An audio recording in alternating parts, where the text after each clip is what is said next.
2024-এর লোকসভা ভোটে হেরে যাওয়ার পর থেকেই একাধিকবার দলের বিরুদ্ধে তোপ দাগতে দেখা গেছে একদা বিজেপির রাজ্য সভাপতি দিলীপ ঘোষকে।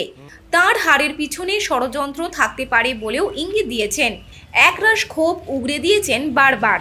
একাধিকবার রাজ্য নেতৃত্বকে কটাক্ষ করতেও দেখা গেছে দিলীপকে।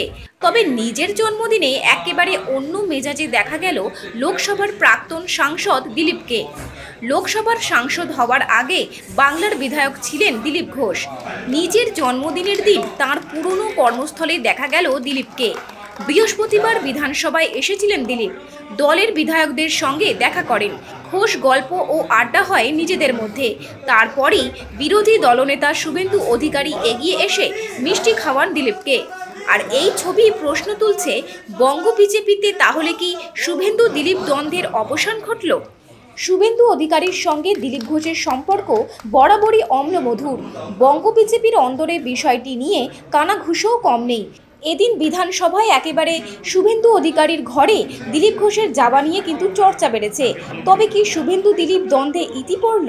তবে এই দিনের এই সৌজন্যতা রাজনৈতিক মহলে নয়া চর্চার জন্ম দিল।